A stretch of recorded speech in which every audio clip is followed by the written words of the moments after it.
Hey guys, here I am. It's Thursday morning, standing in the middle of the desert pretty much, in front of a wonderful Japanese sports car that I love, the RX-8. This one does actually run, but it's not the reason why I'm having the video. A lot of you may know that a few years back I left Georgia to become an automotive mechanic, but just working on regular cars just wasn't going to work for me. I'd always loved the Japanese sports cars, fell in love with stuff like Initial D, Wagon, Midnight, and I've always owned Japanese cars, so I've loved Japanese sports cars forever. I have the Turbo Mirage, which is my favorite car ever. Well, when it came time to look for more stable income and trying to find a way to actually make a name for myself or do something, since I didn't want to just work on regular cars, I was introduced to a gentleman by the name of Kevin, who is he's a great guy. He ends up working on these English or British sports cars, right? And I didn't know anything about them, nothing whatsoever. And I come here and I'm completely clueless. I have no idea about anything, and everything I'm learning in my my classes and stuff of going forward is you know, how to use a scanner and diagnostics and doing all this kind of stuff. And the reality ends up being that I get here and none of that stuff applies to the older stuff that I'm working on. So I start working on some of these Jaguars and some of these other cars that we have, and the problem is that I'm really not into it. I'm really not interested in some of these things. And then I stumble upon a car that I was introduced to, called an MGB. I didn't know what they were. I don't remember seeing them. And once I saw one and was able to drive one, and actually drove one for about a year and a half, I fell in love with them. My entire family fell in love with them. We all like MGBs. And now I've decided that I'm probably going to primarily work on / build MGBs. These cars are wonderful classic sports cars that you don't see a lot of, and I don't want them to go to the junkyard. They're such amazing machines.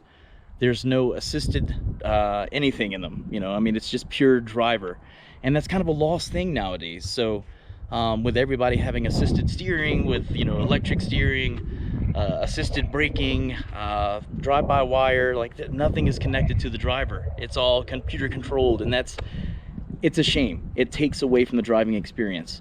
So I'll show you what I mean by how cool these little MGBs are. Okay, so these are MGBs, or I should say rather that this is an MGB and this is parts, pretty much. As you can tell, there's definitely a distinct difference with the front end. The earlier model MGBs had these nice chrome bumpers, which really give the car like a really nice classic look. And due to US regulations, they ended up having to run these big plastic or rubber bumper cars, I guess as they're called. These big bumpers, and they're pretty cars. They're not bad looking. It just takes away from the classic look, in my opinion. So this one's fortunate enough to have a hard top. This is the one I drove for about a year or so. Really kind of what got me into MGBs. And like I said, it's a 1978. They're 1.8 liter engines. They pretty much had the exact same engines through the entire life cycle, with some changes for emissions and things of that nature. For the US market, the unfortunate thing is that almost every time they changed it, it lowered the horsepower. So by the time the 78 model came around or so, when they came out originally with like 98 to close to 100 horsepower, they were down to about 80 horsepower, so 78 or so. And still fun to drive, but probably not as fun with 20 less horsepower. Granted, they only weigh like 2,000 pounds, so. This one's probably a 1967 or so, which I've stripped a lot of stuff out of just because this car is kind of rotten. If people aren't taking care of them, then they end up, just like everything, kind of going downhill. As you can see, this one has holes in the floor, so the floors need to be redone. The interior is pretty much shot except the seats. The seats aren't completely gone.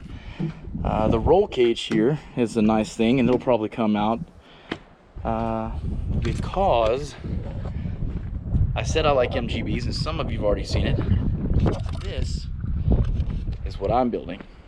This is also a 67, and it is a lot more of a complete car. It even has the really nice old school wire wheels, which are pretty awesome. Probably a pain to clean, but they're nice. However, probably not keeping the wire wheels. I said before that I really like Japanese car stuff. I love the JDM, or Japanese, a lot of people call it JDM, but the Japanese car influence. And these cars are not as relevant as a lot of these older Japanese sports cars.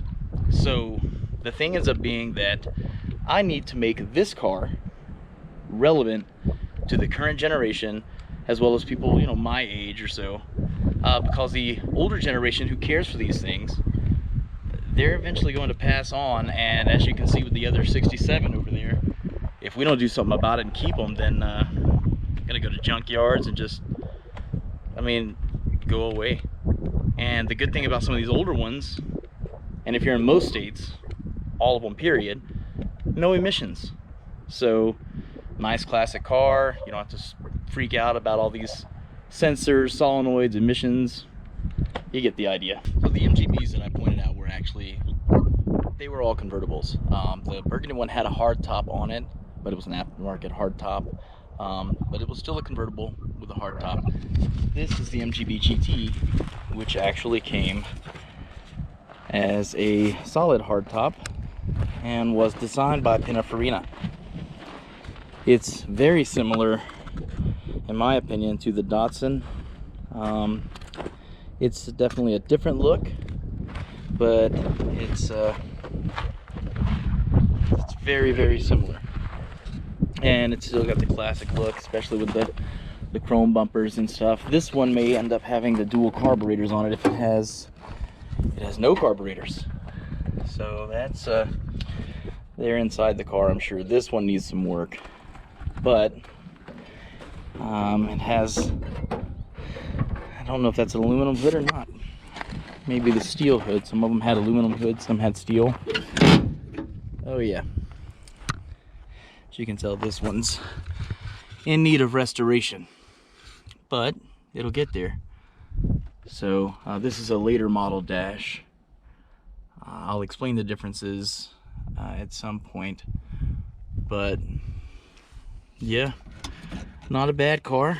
They even had back seats, which is hard to tell, but and the hatchback. So it's a very usable car, and it's the nice styling. But like I said, it's had some rough patches over the years, but it's an overall nice shape. Wouldn't mind having one of these as well, maybe a V8. So I don't know. V8s, like I said, I'm not against them, and they did come with V8s originally, so the purist, or somewhat purist in me, could deal with that. Anyways, the interior of this one is gone, but it's not bad. The floors are solid. Kevin had told me before that this was a good starting point. They seem good. I'm pretty happy about that. I'm very thankful that he's even letting me build the thing. After driving that one for quite some time, like I said, I really fell for them, but it's something about these chrome bumper cars. They're just like, they're so special looking, and the extra 20 to 30 horsepower that I'll probably have out of mine will be so much better. I think I mentioned that the wire wheels would be gone. I'm not putting those wheels on. See, MGs came with either wire wheels or like the 4-lug, different kind of wheels, and there's different kind of wheels that they have. These are not bad looking. They're on a lot of MGs, but I like I said, the Japanese kind of car look, and I kind of want something like TE37s on it. Call me crazy, but having like this really cool retro modded sort of classic sports car with chrome bumpers and stuff. Very much similar to the Datsuns, the 240s, which are extremely popular and also unbelievably hard to find. You don't see too many JDM inspired or Japanese car culture inspired British sports cars like these MGBs, and these are the perfect platform to do that. So it'll probably have something similar to TE37s. Whether I'm actually going to have TE37s, if those of you who don't know what it is, very similar to the wheel on my Mirage, like a TE37V or Rotogrid V. It may have rotas just because TE37s, I'm scared to death of somebody taking them. So, but yeah, these are beautiful, beautiful machines. Let's see, I would show the engine bay, but there's nothing in that one, as well as this one because I'm rebuilding the engine. But this one, let's see if I can.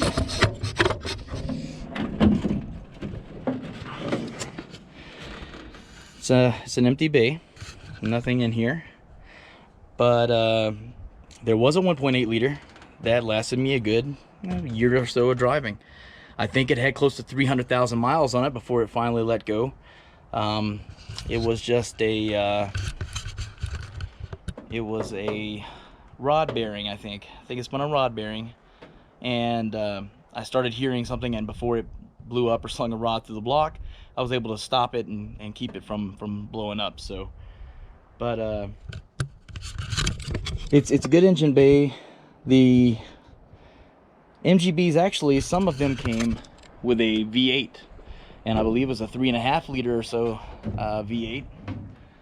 Call it the Rover V8. I believe it was a Buick V8, and those are cool. Don't get me wrong, I like V8s, and the thought of a old school British sports car with a V8, you know, it's like a Cobra or so, like a poor man's Cobra. You could build something like that, which I may do. I may end up building some of those. I'm not sure. I kind of I want to focus on these MGBs as a whole and build a variety of them. Mine will be a 1.8 liter with headers, a Weber carburetor, some nice wheels. There's a couple of places that sell a coilover kit for it, like an actual conversion kit, that I may go into.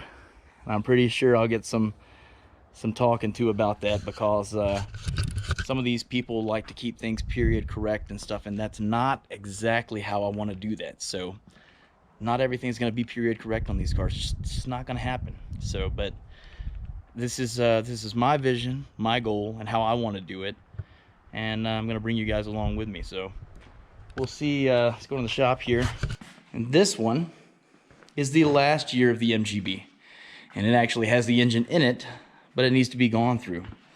But it's a great example of the actual, you know, the MGBs. Like I said, it's 1980. The interior is in really good shape. It just needs to be gone through. But the car has 20,000 original miles. So, not sure if you can see that or not. But that's awesome. It's 20,000 original miles. The body is in pretty good overall shape. It needs a couple of things here and there. I mean, the car is 40 years old, so of course it's going to need something, right? So that is probably not going to help anybody. Okay. Anyways, this is the 1.8 liter. So it's probably got about 78 to 80 horsepower. The unfortunate thing is the later models like this have a smog pump, or air pump, that was required for US regulations, I'm sure, and therefore emissions. The original ones came with 2 carburetors and 2 SU carburetors. This is a single Stromberg carburetor. That's another thing. I have been educated in working on carburetors, which is something that as of a couple of years ago or so, they did not teach in automotive classes in college anymore. I've got 4 engines to take apart to figure out, one for the 78 that I've got to put back together, and an engine for mine. So my 67 needs an engine. I do have a couple of parts that have been graciously donated to me and my build. The header the Weber, a big valve head. I'm going to use this aluminum thermostat housing because some of them were made out of cast iron and broke easy, but luckily this one's aluminum. Suspension, the subframe, disc brakes in the front with the 4-lug. I keep asking him if he's sure he doesn't want this valve cover, because I really like the valve cover, because it looks like it's some classic old school car. And I was gonna use the air filters, but the air filters won't work with the Weber, so these will not be going on there. If I had SUs, they would. This was my job a couple of weeks ago. Tear apart the engines and label them, figuring out which ones are viable for use in the cars, which ones are capable of using what parts, so on and so forth. So we have to create a parts list of MGB things so I can continue to build these. So now I'm on the hunt for MGB stuff all the time, trying to search these out. It's like having a Miata, but while the Miatas are nice, don't get me wrong, the Miatas are great, wonderful cars. I've owned one, I've owned an NA, beautiful machines. They were based off of British sports cars. And because I had never driven a British sports car, I didn't really have anything to base that off of. I'm like, oh, I've driven Miatas, they're awesome, they're fun, they're lightweight, cool cars. Driving the real thing, totally different. You feel everything. I went over a bump in the MGB, the burgundy one. The rear end starts to break loose, go everywhere. You have to pay attention driving these cars. And that's what's so amazing about them, is they're so engaging, you have to be so involved, and you get to drive these things. Like, you drive them. So it's becoming a lost thing. Some of the guys I used to work with, I talked to them about building these different cars that I have my own unique touches on, and that would get people to enjoy driving again. It's becoming a lost thing. These modern cars, like, they're powerful, they're great, they get good gas mileage, they look pretty. I mean, but they're not, they have no character. They are engineering the soul and character out of modern vehicles. And so to have something like this is truly special. The older generation, I have my hat off to them, or so. I see some of these people take care of these things and cherish them for so many years, and it's actually our responsibility and our duty to take these things over and continue to keep them alive. My daughter, I plan on building one with her, and her enjoying it and having fun with it. And when all of her friends are probably driving Teslas or something to school, she'll be driving some fire-breathing, MGB convertible to school, which will probably be so much more fun, in my opinion. I mean, nothing against Tesla, okay? I actually think that they're great cars and stuff, but there's no soul there, no noises, no smells, no experience. You're losing the experience. Anyway, I just wanted to kind of explain what's going on, what MGBs are, what I'm going to be doing with them, and really thank the guy that really made it possible for me to even stumble upon these things and work on them, because I can't wait to build this thing. I mean, I genuinely can't. I'm already trying to work on it. I'm trying to get ahead of myself and do certain things. Things are not the same as working on my Mirage. It's not the same as working on my Celica. It's different. And I'm fine with that. And it looks like it needs work. But when I do finish it, it's going to be an amazing, amazing, beautiful machine. So with that, I just want to tell you guys that hopefully you guys are able to see that stuff like this really shouldn't go to the junkyard. It really shouldn't go to waste. And I'm so happy to possibly be doing this and working on these for a living. It's a very fulfilling thought. And I hope that someone enjoys the cars that I build. So anyways, take care. Hope you guys are all doing good. See you later.